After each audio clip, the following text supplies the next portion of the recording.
First, let me introduce myself. I'm Ralph Stroud. I grew up and worked on our family farm, which straddled the Orange and Crawford County line here in southern Indiana.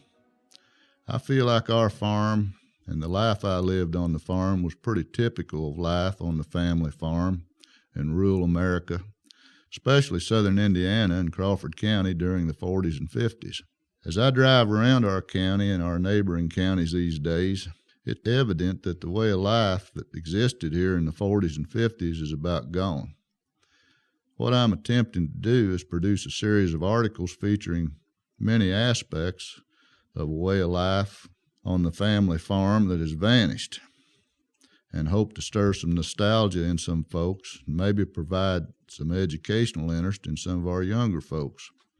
There are 2 or 3 generations of people here who have never seen some of the farming operations or experienced the social life that existed before, say, electricity on the farm, running water, indoor toilets, water heaters, chainsaws, television, the internet, farm tractors, combines, refrigerators, furnaces, central air, the dial telephone, blacktop roads, and a whole host of other modern conveniences that we now take for granted. Also, many common expressions and ways of using the English language that died when the activities on the family farm changed. My goal is to try to preserve some of the good and the bad of that era, to somewhat let our young ones see how they got to where they are today. I feel like this is an important thing for a number of reasons, one of which is to be sure that we stop and think and appreciate what our moms and dads and grandparents endured and survived to try to ensure us a better way of life. All I want to do is sort of give us a peek at family farm life by mentioning some of the activities, articles, chores, and terminology that today are gone or almost gone from our daily routines on the family farm. So stay with me in your mind or imagination as I go over some things you might remember. And if you don't remember them, stay tuned and we'll go through them in some future broadcast. For instance, thrashing. It's not a beating. A fodder shock. It's not electric. A spring house. It's not a seasonal home. A wheat garner or corn crib. It's not an apartment. A double shovel. It's not a dance. A double tree. It's not a shade for 2. A single tree. It's not shade for 1. That's just a few of the articles that you probably don't have around your place today that were common in the 40s and 50s. So if this perks your interest, tune in next time and we'll get into more details about life on the farm in southern Indiana and Crawford County in the 40s and 50s. Well, I gotta go now. I got milking to do. This is Ralph, and I'll catch you next time at the barn.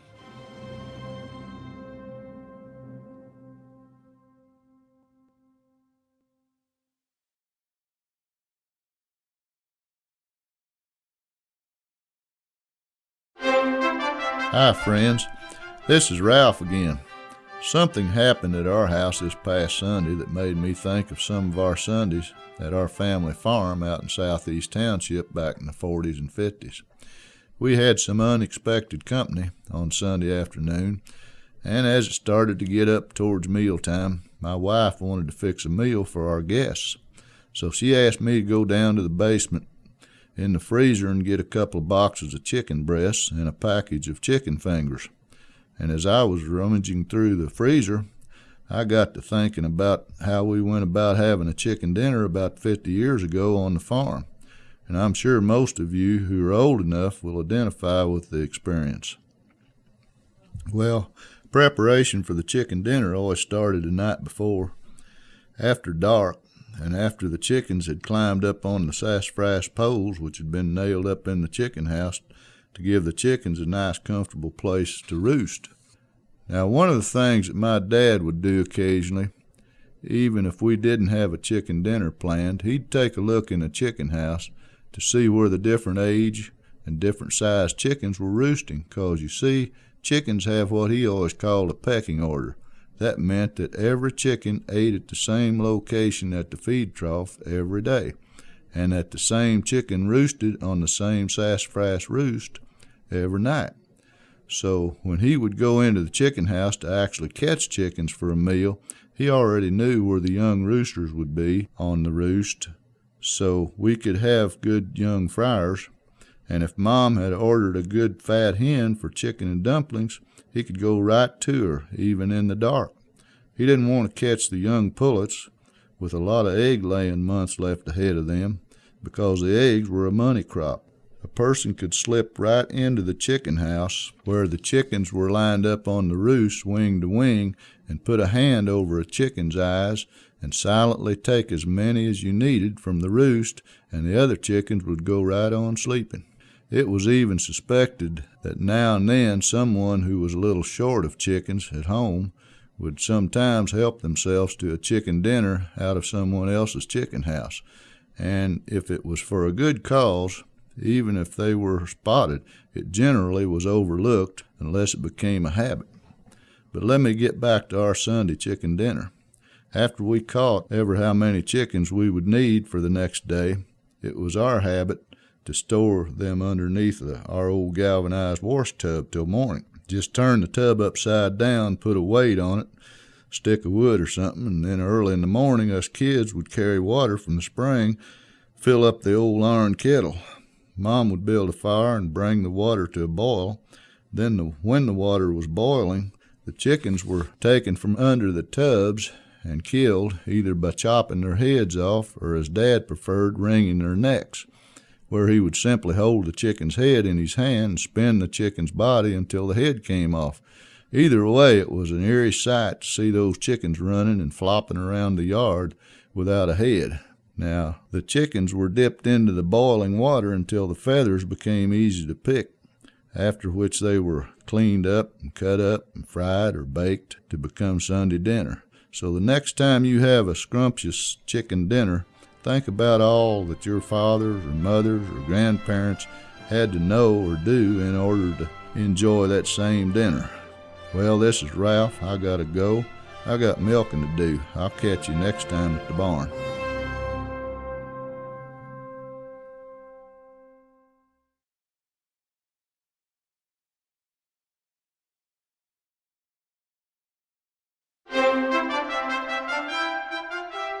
Hi friends, this is Ralph again. Today I was helping my son get his bass tracker ready to take fishing. And there's quite a bit involved. You got to make sure the batteries are charged up, and that the gas and oil tanks are full, and that all your safety gear is aboard. And it made me think of how we used to go fishing back about 40 years ago out there in Southeast Township. Most of the time, we take the boat to Patoka Lake. So I guess you would say we're fishing Patoka. Well, back in those days, we fished Patoka, but there were some big differences. First of all, there wasn't any lake, and if there had been, it would have been called Patoka. Another difference was that you didn't need a boat to fish Patoka, because we were fishing Patoka Creek or Patoka River.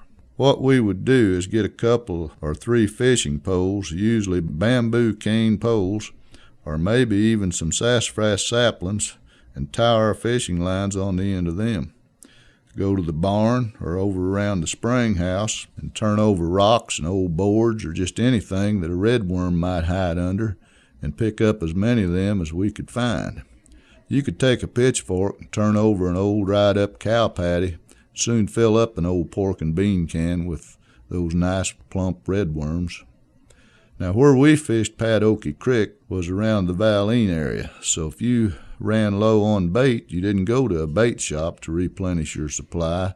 You simply went up to Uncle Norman's barn lot or along the creek bank where there were some big sandstone rocks to turn over and pick up your own bait. Today, we use a depth finder that'll show you how deep the fish are and how deep the water is. Well, out there in Patoka Creek, we didn't need anything near that fancy. If the water was warm enough, we'd just jump in and see where the water came up to on our body. Then we knew how much line to tie on the cane pole. Most of the time the water was so clean and clear enough that you could see the fish biting and nibbling at the redworms. Now lots of time these fishing trips were on Sunday and included a couple or more families, and believe it or not, we usually caught enough fish to have a good-sized fish fry on Sunday night. You see, as you know, if you've been around much fish don't keep very long before they need to be frozen. Well, since the old spring house was as near to a freezer as any of us had, our catch had to be cooked right away. So Mom and usually Audrey or Lucille would fire up the old wood stove in one of their kitchens while the men were cleaning the fish. You take that fresh fish and about a peck of fried potatoes, all fried up in good old hog lard in a big black iron skillet, and a bowl of homemade slaw and potato salad, 2 or 3 pans of cornbread, and about 5 gallons of the iced tea and lemonade, you could call your fishing trip to Padokie a pretty good success. Now, I don't know if there's any medical evidence to support this or not, but out where we lived, if you had fish for supper, that would be one of the only nights that you didn't have milk to drink with your supper, because it was common knowledge that if you mixed fish and milk, you stood a pretty good chance of getting awful sick. But you'd have to ask someone else if that's true or not, because I ain't never took a chance on it yet. Well, this is Ralph. I gotta go. I've got milking to do. I'll catch you next time at the barn.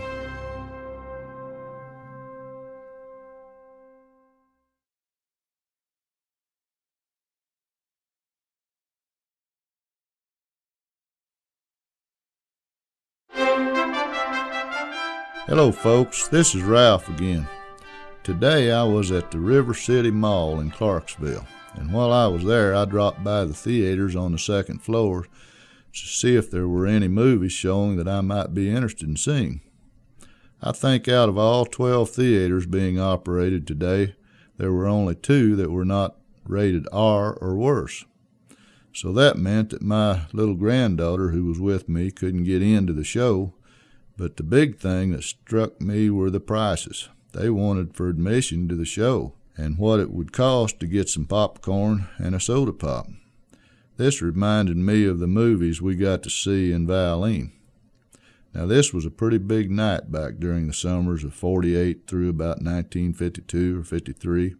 You see, every Friday night a man came into town with a big portable movie screen, set it up on a big grassy lot just in the rear of Clyde and Fay Moore's general store in Valene, a little town just about 3 miles north of our farm. If the battery was up in our old Ford as soon as the work was done up and it didn't look like rain, we would pack up and head for Valene just in time to get to the right place before dark. In town on Friday night, it looked like a big community picnic. People would stake out a spot on the grass and set up camp. I guess the whole point of the merchants paying to have the movies shown was to get people into town to spend money in the 2 stores and 1 restaurant which existed there at the time. And usually it worked, because we seemed like we could usually find a little change for an ice cream or candy bar. But also most families had popcorn and packed some homemade snacks to enjoy during the show. You had to plan on a heavy dew falling just after dark during those hot, humid July and August evenings, and bring some extra blankets and sheets to protect the little fellas from the dew. It would get so wet that they looked like they'd been out in a hard rain. There was usually about the same type movies scheduled that we saw at the indoor Rialto Theater in town for 12 cents, but there was just something special about seeing them free and outside, and being able to run around town and visit with all the neighbors and see people who you actually wouldn't have seen at all summer had it not been for the free shows. You sure didn't have to worry about the ratings and who should see what movie, because the majority of the movies were either westerns such as Hopalong Cassidy, Gene Autry, Roy Rogers, Lash LaRue, or the Cisco Kid and Poncho. And in those movies, the hero would always save the gold, catch the villain, kiss the girl, and ride off into the sunset on his trusty horse. And since we were all outside, he usually got a big hand from the audience. Or some of the other thrillers were movies such as Tarzan of the Apes, or some other jungle character who also saved the diamonds, caught the villain, kissed the girl, and swung on into the jungle on grapevines also, to a big ovation from the appreciative audience. I guess by today's standards, a night like this sounds pretty simple and maybe a little boring, but let me assure you, during that time period on the family farms in our area, and I feel in much of the country, that was a pretty big night out. And as I reflect on those times, the thing that really stands out is that it was an activity done as a family, talked about all year by the family and enjoyed by all ages of the family. Well, this is Ralph. I gotta go. I got milking to do. I'll catch you next time at the barn.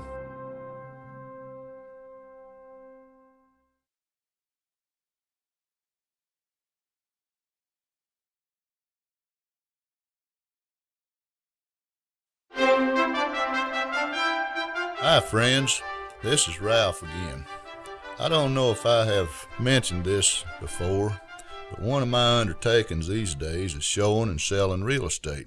And in my travels around the county and around Orange County, it takes me by some of the countryside and some of the farms I knew as a young'un back in the 40s and 50s. Now, sometimes this is a pleasant experience, but sometimes as I see what's happened to some of the old farm sites, it becomes sort of sad when it revives in my mind's eye what they looked like back then.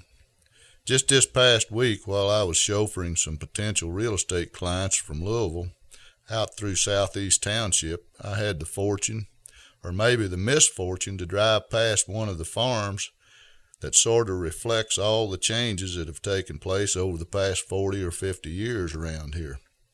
Back when I remember this farm, the road dead-ended at the barnyard gate and was dirt and creek gravel with so little traffic on it that during the summer grass would actually grow between the tracks, which were made mostly by horse-drawn wagons being used to gather crops and an occasional car, the mailman, milkman, and now and then somebody's boyfriend. All the buildings and gates and fences were built and located for the convenience of the family who lived and worked on the farm. Back then, the yard wasn't very big and was fenced off from the wood yard and the chicken yard and the barn yard with a neat wooden fence that was kept whitewashed to match the big old neat 2-story white house that set in behind 4 big maple shade trees that kept the porch that went all the way across the front of the house cool about all day. Now, as I slowed down so my clients could get a better look at the countryside, I noticed in my rearview mirror a car bearing down on my rear end and following me way too close. And I thought to myself, buddy, 40 years ago this wouldn't have happened. He would have kept his distance, or the dust would have blinded and choked him, not to mention the rocks flying up into his windshield. But that was then, and this is now. And around me he went about 60 miles an hour.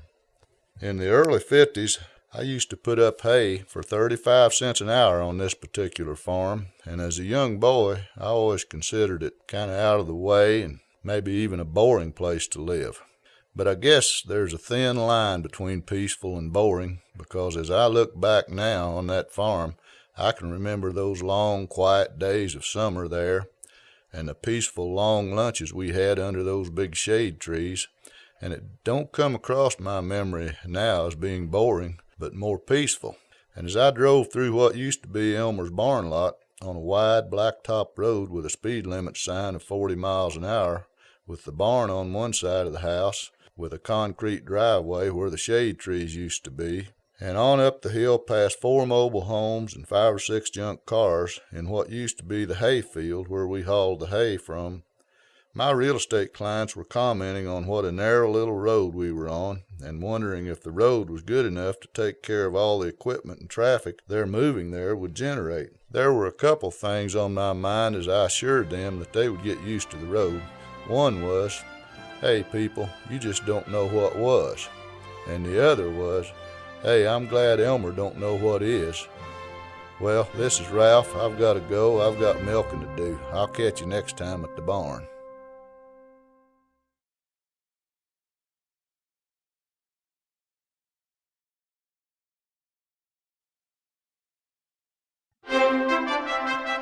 Hello, folks. This is Ralph again.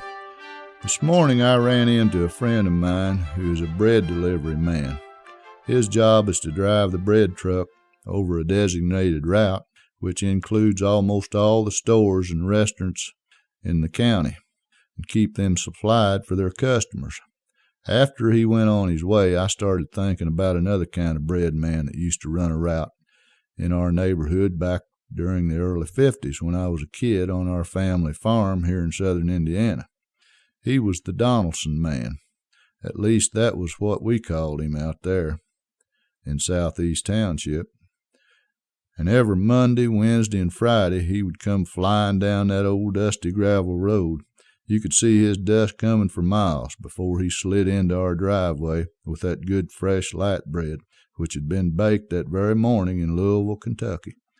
Of course, at that time of my life, I wasn't 100% sure where that was, so I was really impressed.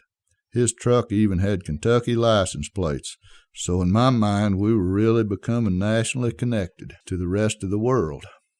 Now, the Donaldson man had a whole line of bakery goods, such as coffee cakes, cinnamon rolls, coconut macaroons, and on Fridays he had those glazed donuts, and we'd get a dozen most every week for supper on Friday nights. Those big glazed donuts became our regular dessert to get into the weekend. One of the things I remember about the Donaldson man's stops was seeing him trying to clean the gravel road dust off the bread wrappers and the donut boxes. See, his truck wasn't air-conditioned, so all the bakery goods got pretty well dusted down through the wide open windows as he flew up and down those old dusty county roads. Now, I liked that bread, and I loved the glazed donuts, but my favorite thing about the Donaldson man was the comic book that he brought to our house on a weekly basis. And I'll almost bet there are a few of you who will remember the superhero that was featured in those comics. Nope, it wasn't Superman, it wasn't Batman, not even Mighty Mouse. It was Peter Wheat. Peter Wheat was a grain of wheat who had magically grown arms and legs and was a crime fighter who would do good in some different setting every week. He'd usually always come out on top, whether he was fighting a big red wasp or a whole army of ants. But most of the time his stories had a moral which would try to teach young readers about how to eat right and naturally. That included plenty of Donaldson bakery goods. I guess to most folks today, that event of a bread truck coming to the house to deliver bread and bakery goods wouldn't be very impressive, but to the kids, and I suspect to even our parents, it was considered quite a luxury, because where we lived, most of our bread and bakery goods was homemade, and if it was store-bought, it wasn't very fresh. And on top of that, it was quite a chore to make a trip town, and you didn't go just to get a loaf of bread. So I guess in my memories, the Donaldson man and Peter Wheat will always mean a lot to me, and I suspect to a lot of other folks of my age who were lucky enough to experience all these unique activities. Well, this is Ralph. I gotta go. I got milking to do. I'll catch you next time at the barn.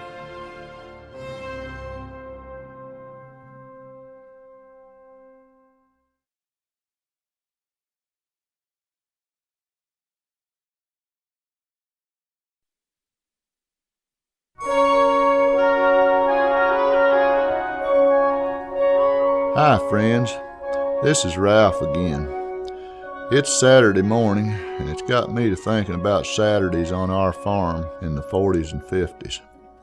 Saturday morning started out like every other day of the week, with the exception that most of the time, whatever job was scheduled could be done in about a half a day, except during planting and haying and thrashing time, because Saturday was the day we carried water from the spring and heated it up, took a good bath, and put on our Saturday clothes, our good overalls, went to town for the afternoon. And when I say go to town, I mean Marengo, not Clarksville, Louisville, or Cordon. And I'm sure that many of you have the same memories, except it was English, Milltown, Leavenworth, or some other nearby town in your area. The afternoon was spent in a number of ways. All week long, Mom had been making a shopping list of things she needed to pick up from one of the several businesses that were booming in our small town at that time. Just to name a few, there was Baltus's dry good and grocery, where in the front they had a row of wooden folding chairs where many of the women of the community would gather to visit, use as a base for keeping control of their kids by having them check in periodically. Then there was the drugstore where Floyd Denton would fill your medicinal needs if they weren't serious enough for you to go to Doc Bench or Dr. Lynch, who both had practices in town. Most of the men would gather at one of the several spots in town, such as one of the 4 or 5 restaurants, or Roy Towers Feed and Hardware, Batman's Hardware, Butch's Tavern, Scotty's Barber Shop, Jake's Blacksmith Shop, or one of the several service stations in town. But around 4:30 or 5, everyone started to gather out on Bradley Street to listen to the kids start fussing to go to the show at the Rialto a little later that night. 'Cause you see, there was a double feature every Saturday night, along with previews of coming attractions, a newsreel, a cartoon, and a serial. Plus you could sit down front and maybe sit with your girlfriend. Pretty soon, say about 5:30, the decision would be made, and if it worked out the way us kids wanted it to, we'd go home and do up the work. Eat supper, something quick like bologna sandwiches made from bologna bought at Sherman's Old Town Store on the way home. See, do up the work is one of those expressions that you don't hear anymore. Actually, that meant do the chores such as milking, feeding, separating, and all the other things that had to be done twice a day, 7 days a week on a family farm in the 40s and 50s. Well, after we'd do up the work, we'd be back in the old 36 Ford headed for the Rialto, and I'd have a shiny quarter in my pocket. And here are my plans for that quarter. 12 cents was for admission to the movie, 5 cents for a bag of popcorn, 5 cents for a big double cola at the confectionery after the movie, and 3 cents for 3 packages of kits at Aunt Pet's grocery store. Kits had 4 pieces of candy per package, and they came in banana, strawberry, chocolate, and vanilla flavors. Probably $1 worth of candy at today's prices. On any given Saturday night, this town would be packed from wall to wall with families, almost from newborn to grandpas and grandmas. Inside the Rialto, the first 6 or 8 rows would be filled with teenagers on down to toddlers, and their parents filled the remainder of the theater. And believe it or not, all of them were watching the same movie. Wouldn't that be something today? Well, this is Ralph. I gotta go. I got milking to do. I'll catch you next time at the barn.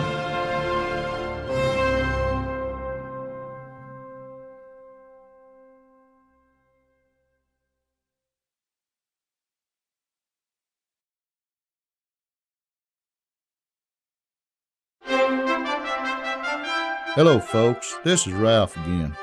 I don't know if you recall or if you heard me talk about my recollections of when we milked Jersey cows on our family farm in the late 40s and early 50s, then separated the milk and sold the cream at Thad's cream station.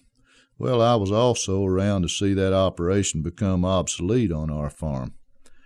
Just the first of many changes I was privileged to live and work through during that time. And again, I go back to the advent of electricity on the farm as the thing that made most changes possible. You see, after we got electricity, refrigeration completely changed the way things such as milk and eggs could be handled on the farm. Sometime around 1952, after our barn was electrified, a milkman started coming through our part of the country. Now, he wasn't the kind of milkman my cousins in Indianapolis and Seymour had, who was selling milk in glass bottles at their door, and he wasn't the kind of milkman my brother-in-law was, who delivered milk from a big dairy farm to the stores and restaurants in the surrounding area. Our milkman picked up our milk after we had milked and strained it into 10-gallon metal milk cans and stored it in a large tank of cold spring water, which was soon replaced by a big electric cooler that was placed right in the barn. We had probably 30 of these milk cans, all marked with our number that was used to identify our milk at the Kraft cheese factory in Orleans, where the milkman would deliver our milk to be processed into some of the best cheese that I have yet to taste. Back then, we could order the cheese from the milkman in 5 or 10 pound blocks at cost. and the cost was just deducted from the milk check, which was delivered by the milkman twice a month. So needless to say, we had cheese in our brand new electric refrigerator all the time. I remember the cheese company used to have a training program for the farmers who sold their milk to them. A couple of times a year, they would pick a business in the area and have a big meal for the whole family. And afterwards, an extension agent would give a talk to anyone who wanted to listen about such things as the right feed mixture to be sure that you get optimum production from your cows. I guess it was at one of these sessions that my dad learned that his Jersey cows were fine and dandy for high butter fat content, but they didn't give nearly as much milk as Holstein cows, and from then on, he started to mix Holstein and Jersey breeds and got more milk and higher fat content.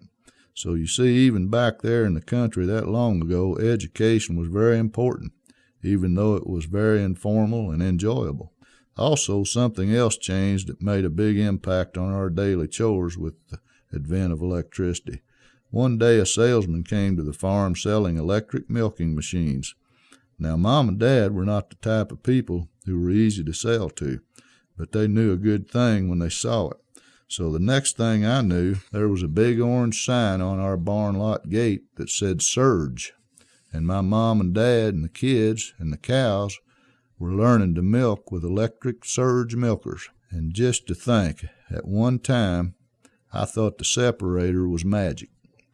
I didn't think anything would ever top electric milking machines, but what did I know? I guess, though, the thing that sticks in my mind the most from that experience was that never-ending big block of cheese that had such a prominent place in our ice box, as we still called the electric refrigerator.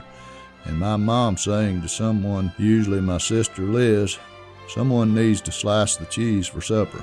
Well, this is Ralph. I gotta go. I got milking to do. I'll catch you next time at the barn.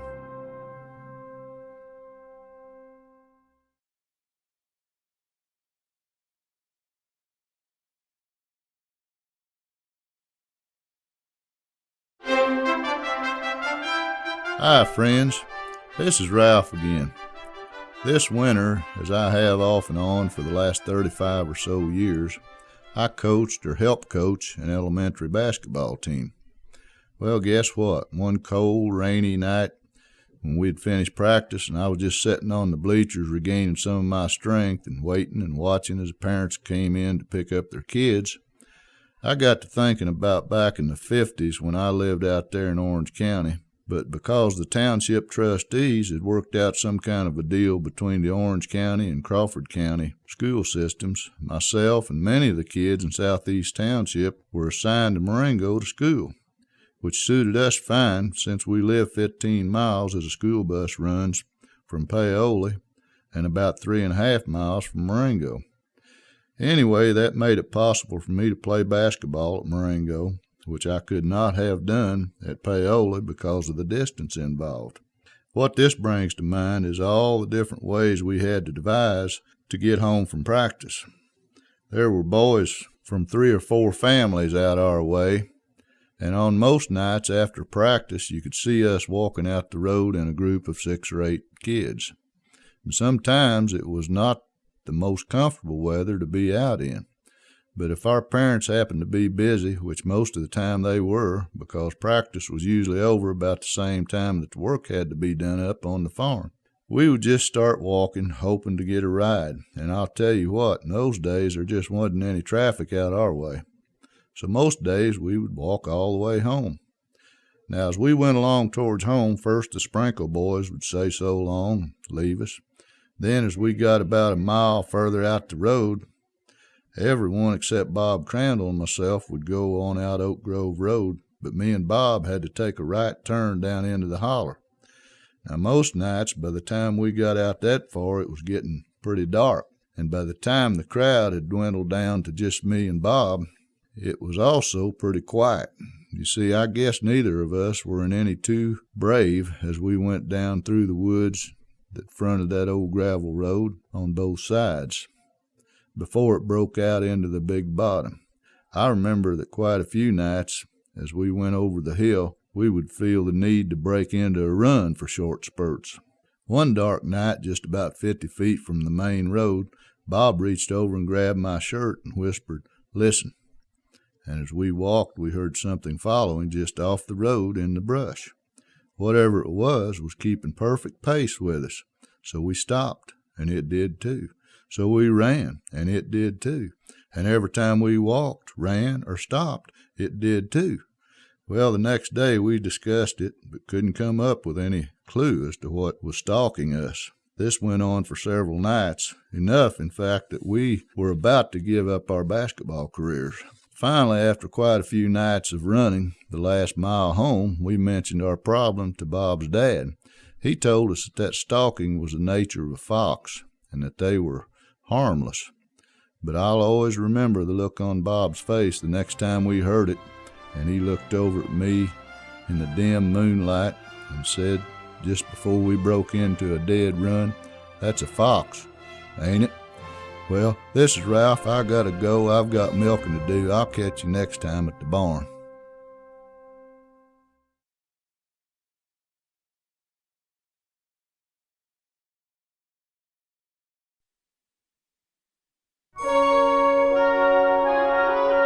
Hello, friends.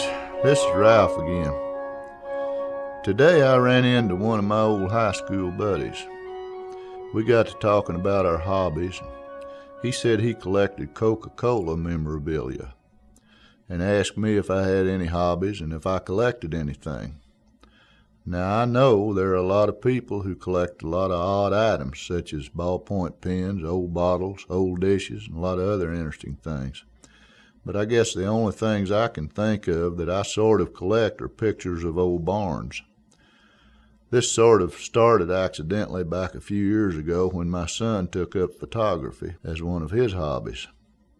Since he knew that the old barn on my old home place was about to reach the end of its life, he took a picture of it and had it enlarged and presented it to me for Christmas one year.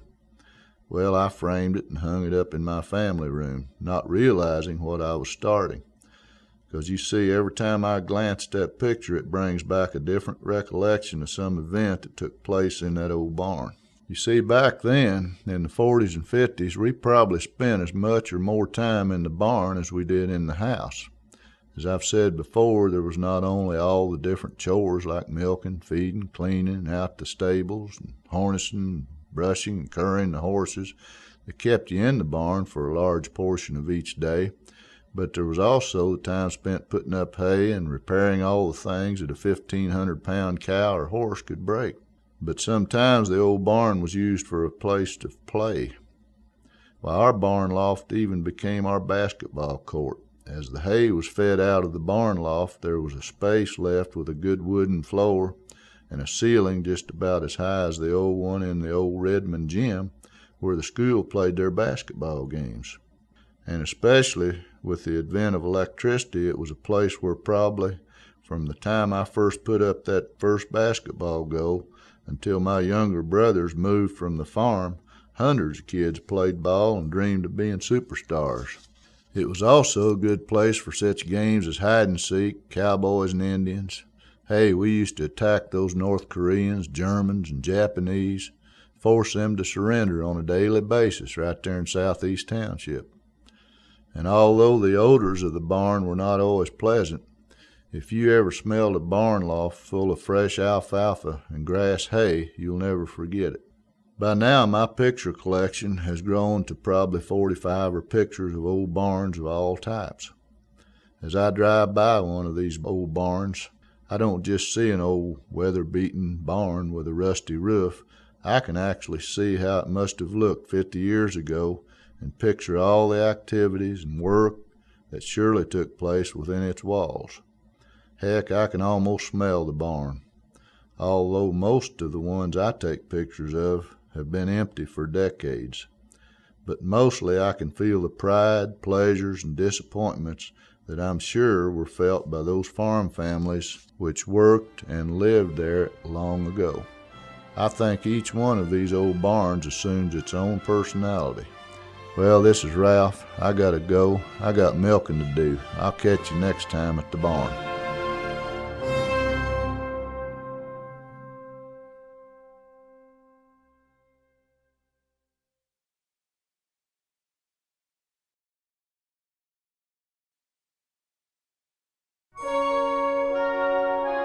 Hello friends, this is Ralph again. I'm sitting here thinking about some very exciting times on our farm back in the 40s and 50s. One of which was when my cousins used to come from the city to visit. You see, a lot of the things that we considered normal and routine in our lives were actually exciting and unique fun for them. Of course, I never found this out until later. We had a cave on our farm which was strictly off limits to all of us kids, except for occasionally getting a cold drink of water there. But when my city cousins came to visit and wanted to go exploring, I never told them I was not allowed to go into the cave. As a matter of fact, just maybe I told some stories about the cave in order to look like a big wheel. So it wasn't surprising that when Cousin Larry came to stay for a couple of weeks one summer, one of his main goals was to explore the cave. We worked for about 2 days making homemade torches out of some old broom handles with rags wired to the end of them, and gathering up all the binder twine we could find.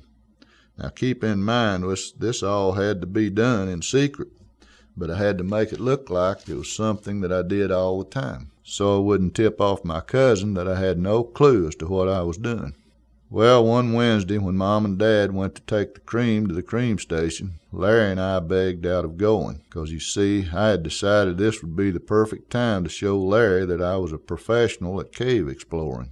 Anyway, after we had helped load the cream up and made sure everyone had headed for town, and assured Mom that we would stay right around the house and in the yard till they got back, we headed for the old straw stack where we had our torches and cave equipment hidden. Then we got us about a half a gallon of coal oil and headed across the big bottom to the cave where we soaked our torches in coal oil, tied our twine to a sassafras sapling, then lit our torches and started into the cave. You see, our plan was to use the torches and unroll the twine as we went into the cave.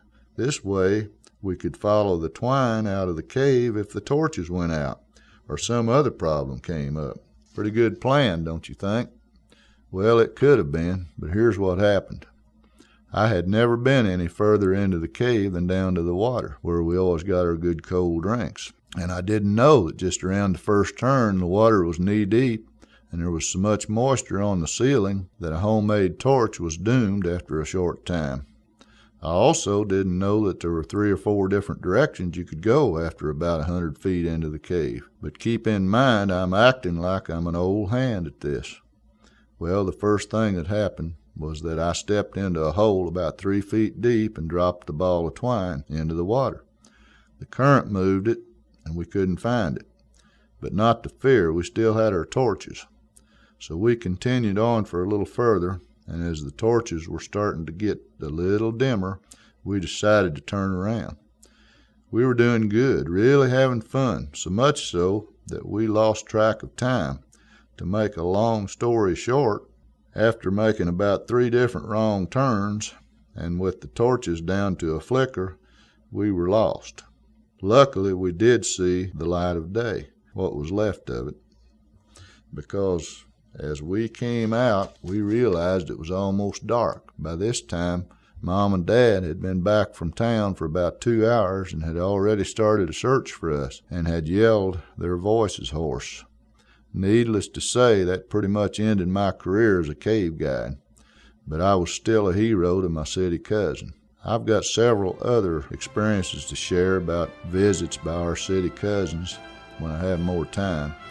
Well, this is Ralph. I gotta go. I got milking to do. I'll catch you next time at the barn.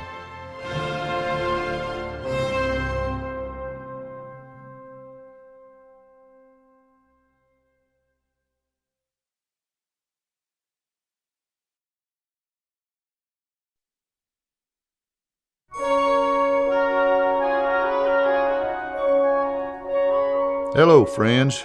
This is Ralph again. I was just sitting here wondering how many of you all remember or know or maybe even care about what it took to make sorghum molasses back in the 40s and 50s. One thing I think I know for sure is that about all of you like syrup on your pancakes. Well, back then our syrup was sorghum molasses, and it didn't come from Kroger's or the J.C. store. It was mostly produced right at the farm where we lived. First of all, you had to start out in the spring and plant or sow the sorghum and tend to it a little differently than you did most other crops. It seemed to me like sorghum was quite a bit more sensitive than most of the other crops that we were growing.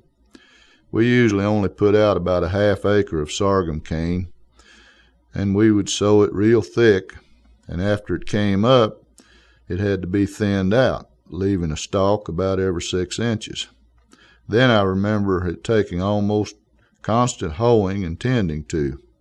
Well, after we watched it grow all summer, and after we thought it was as tall as it was going to get, we'd go into the sorghum patch and strip all the blades off the stalk. I was told that this would make sure that all the sugar would go into the stalk.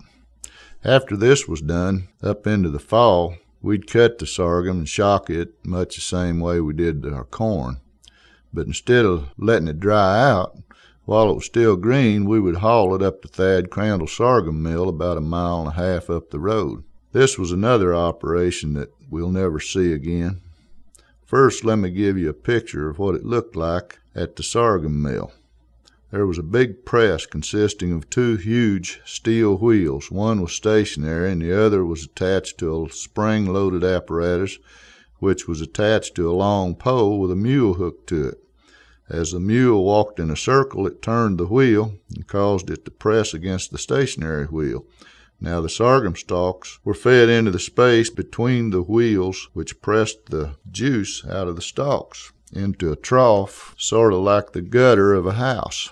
The juice then ran down the trough to a pan which had a fire burning under it. This was the sorghum cooker. This is where the expertise of the sorghum maker came into play.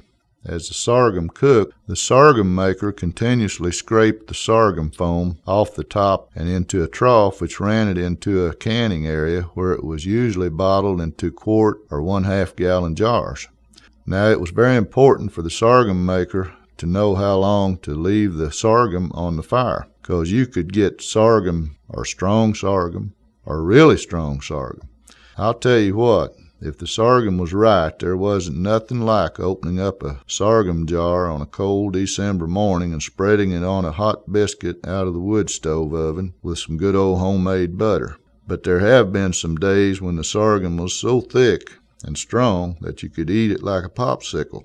But even that kind of sorghum could be heated in a pan on the wood stove and thinned down to where it wasn't too bad. Of course, we were lucky at our house. Thad was considered one of the best sorghum makers in the country. Anyway, I'll never forget taking a piece of sorghum stalk and dipping it into the hot sorghum cooking on Thad's sorghum cooker. It was probably better candy than you can buy today.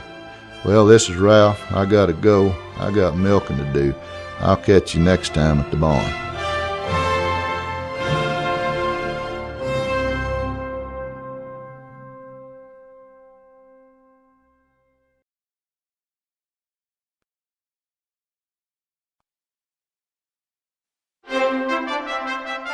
Hi friends, this is Ralph again.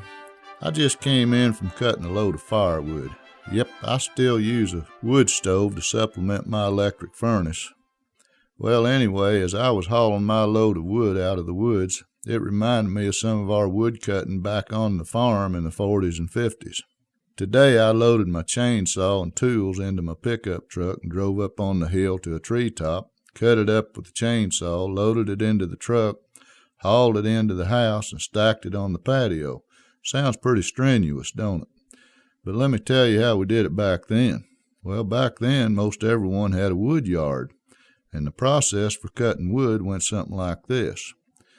We'd take our axes and cross-cut saw to the woods and cut the trees into poles or logs.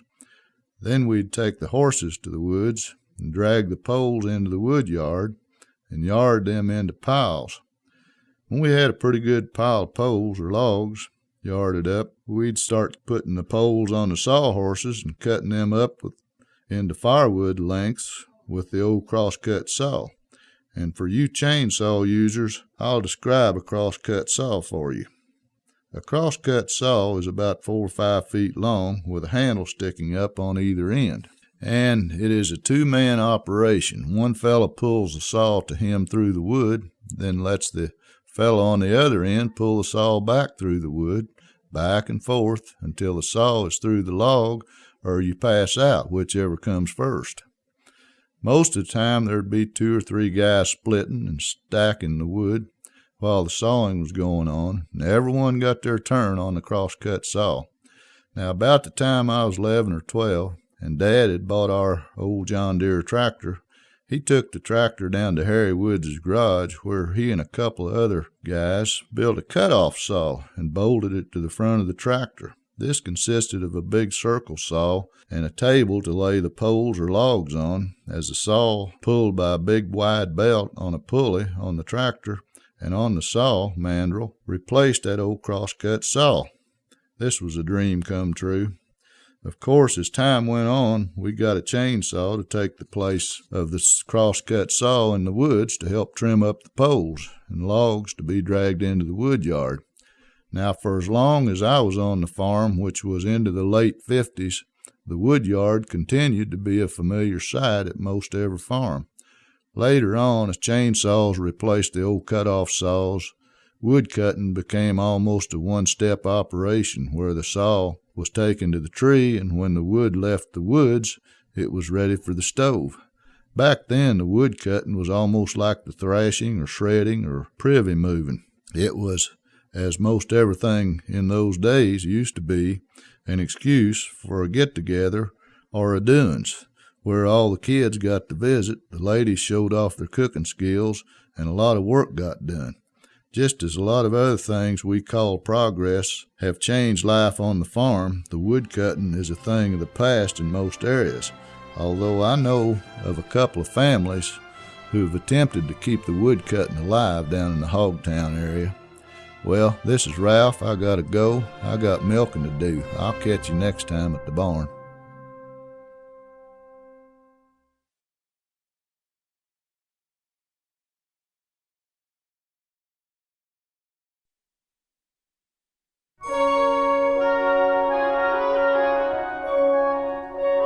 Hi friends, this is Ralph again. Last week one night our little granddaughter Sarah stayed overnight with us, and during one of our many long discussions about things that Papaw thinks she is way too young to know anything about, you see she's 8 years old, but she thinks she's 15 or 16, I think. We started talking about things that scare her, things like scary movies, scary monsters, bad dreams, and a few other things that she'll probably outgrow. This got me to thinking about some of my fears when I was a little shaver on the farm in the 40s and 50s. Of course, I was scared of all the standard things that bothered most young kids, such as the squeaking door on the radio show Inner Sanctum, the aliens on the Buck Rogers cereals at the Rialto, unexplained noises in the night, and a few more things. But I had a couple of phobias that I think were uniquely mine. One was the fear of lightning. See, several times when I was pretty small, I was caught out in some sudden thunderstorms, and that, along with getting to see the aftermath of a lightning strike when 4 or 5 of Claude Trinkle's cows were hit while they were laying under some locust trees, made me uncommonly scared of lightning. I sort of reacted like I've seen some dogs react during a storm. If I happened to be in the barn during a lightning storm, I would run like I was wild till I could find a corner to hide in. Well, as you can guess, I took a lot of teasing about my fear of lightning. I guess a hitch in the Philippines during monsoon season cured me of that. There wasn't any place to hide over there. But the teasing I took for being scared of lightning was nothing compared to what I took for my other phobia. You see, I was afraid of chickens. Of course, there was one rooster on our farm that you had better be afraid of. We just called him Big Red. He was a big Rhode Island red rooster. For those of you who don't know, that is a breed of chicken.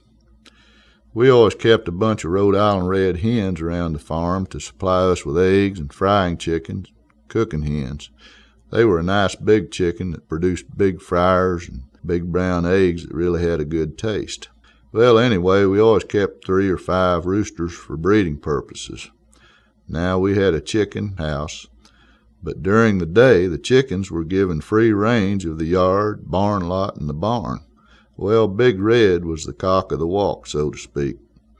He was at the top of the pecking order, with the other roosters and hens, and I guess Big Red had it in his head that also included the other animals on the farm, including Mom and Dad and all the kids. Big Red liked to wait until you were at the point of no return. In other words, about halfway between the house and the barn, and then attack. And whether you were afraid of chickens or not, when old Big Red lowered that wing and put that big red comb to the ground and made his charge, you better find you some kind of protection, otherwise you were in for a good flogging. Big Red didn't have any feathers on his head and neck, 'cause we kept a sassafras stick by the kitchen door, and he had been hit so many times that all the feathers were worn off down to his wings. Along with Big Red, it seemed like every one of our neighbors had at least one mean rooster that had to be contended with. The other thing I can trace my fear of chickens to is when we had a brooder house where we raised baby chicks that we purchased either at Claude Fancher's hatchery or through the mail order companies. I'll bet that's a package not many of today's postal workers have ever handled, but in those days it was a common sight at the post office to see those cardboard boxes with the little round air holes and hear the chirping of the chicks. Well, anyway, in our brooder house we had to keep the fire going in the brooder stove to keep the chicks warm on those cool spring nights, along with feeding water and keeping the food available. It was my habit to go in there barefooted, and those little chicks would peck at my toes and toenails and get me upset. It was years later that it came to me that these things were the cause of my fear of chickens. But after enough teasing, and after Big Red passed away, I finally outgrew my fear of chickens. Well, this is Ralph. I gotta go. I got milking to do. I'll catch you next time at the barn.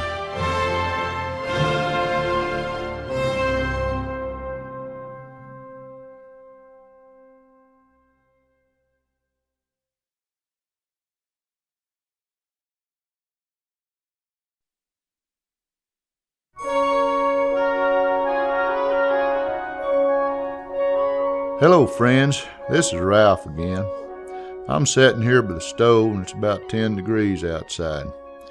So I guess a person would have to wonder what it was that got me to thinking about thrashing wheat and how it was done back in the 40s and 50s before the advent of the combine.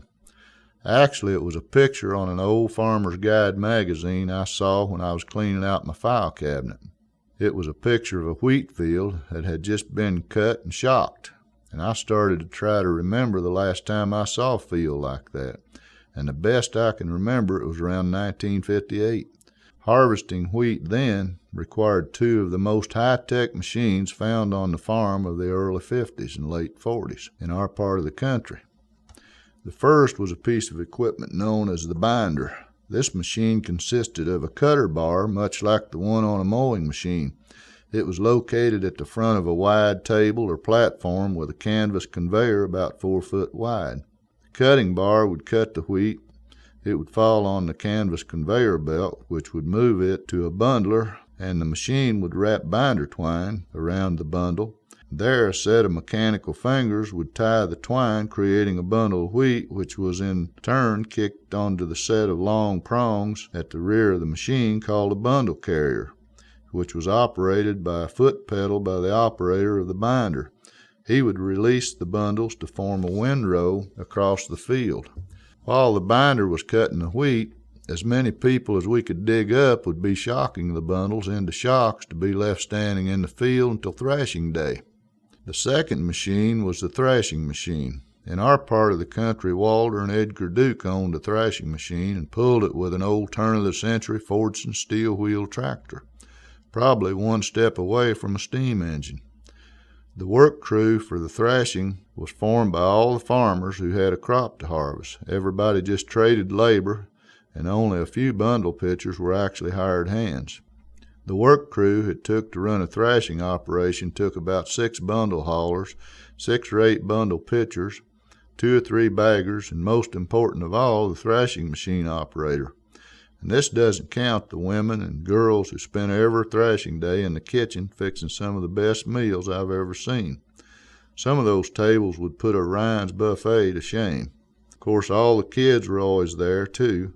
So really, on thrashing day, everyone who was able to get around spent the day on whichever farm the thrashing machine was set up on.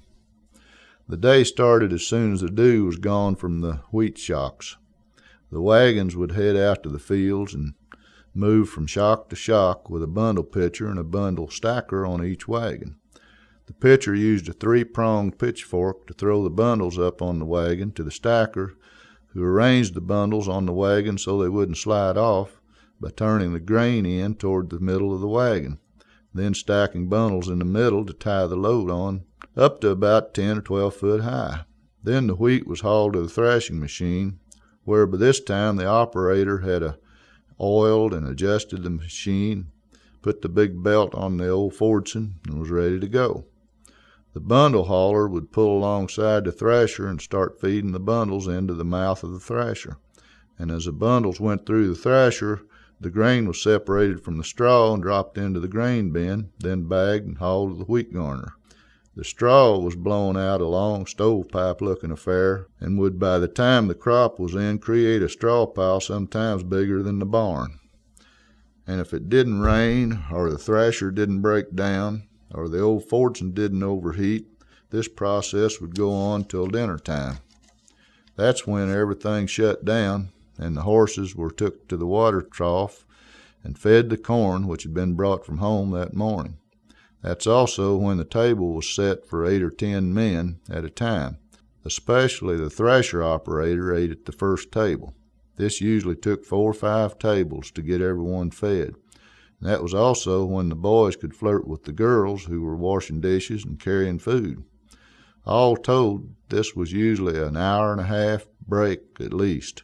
Sometimes it would look like a battlefield under those old shade trees with bodies laying everywhere. That was usually the only break to be had from the heat of the summer sun. After dinner, the hauling and thrashing started up again and went on till the crop was done or the dew fell.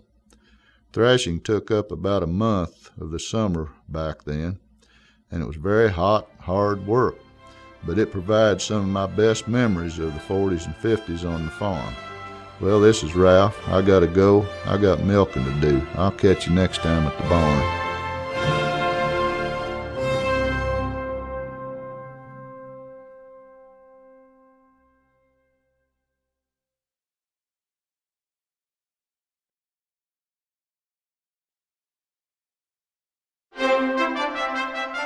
Hello, folks.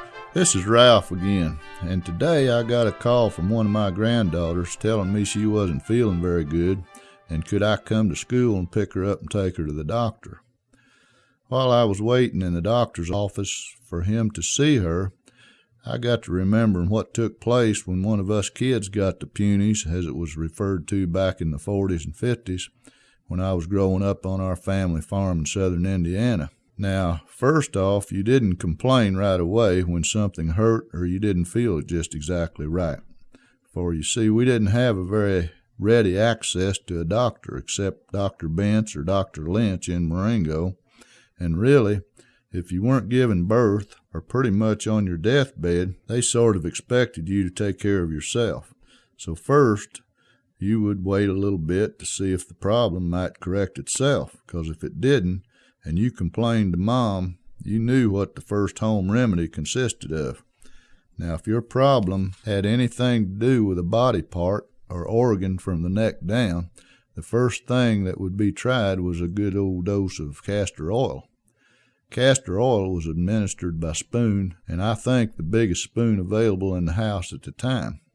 Just a taste of castor oil was enough to cure most of the ailments that a kid could possibly suffer from. Now, castor oil was a laxative like you can't even buy in today's pharmacy. And if the dose that you took first didn't set you free of what ailed you, there stood a pretty good chance that a second dose would be tried before it was deemed necessary to really call the doctor. Now, if what ailed you had to do with your head, nose, or throat, the home cures were quite a bit milder than castor oil. but most of them had some kind of an unpleasant odor that would cause you to hold your nose just like a dose of castor oil would. Let's say I had an earache. The quick cure for that, believe it or not, worked almost always for such short-term relief, and it was a big mouthful of ripe tobacco smoke, gently blown into the affected ear.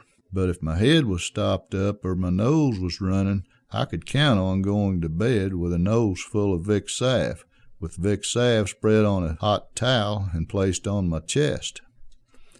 That was probably the most pleasant treatment I can remember being administered. Now, one treatment that I can remember having as a very small boy was the acidity bag. Now, I don't know what was in it, but here's how it worked. Somebody went out and gathered up all the most vilest smelling stuff that existed at the time, put it in a big kettle on the wood stove, and boiled it, to be sure that the whole house smelled as bad as possible. Then a rag was soaked in the kettle, then wrung out and put in a little bag about the size of a Bull Durham pipe tobacco bag, and tied on a sugar string worn around the neck of whoever was the sickest. Now, this was supposed to do something for you. My personal opinion is that it was used for any disease it was catching, to keep it from spreading through the family. Because I'll guarantee you, if you were wearing an acidity bag, there ain't nobody going to get close enough to you to catch anything. I want to go back to the castor oil cure for just a minute. You see, you didn't have to be sick to get a dose of castor oil, because it was used as a preventive medicine also. Every spring, it would be administered as a spring tonic to clean out the poison from your system that accumulated over the long winter. So as you can see from some of our home remedies, you wanted to be sure you were sick before you got a cure that might be worse than the illness. Well, this is Ralph. I gotta go. I got milking to do. I'll catch you next time at the barn.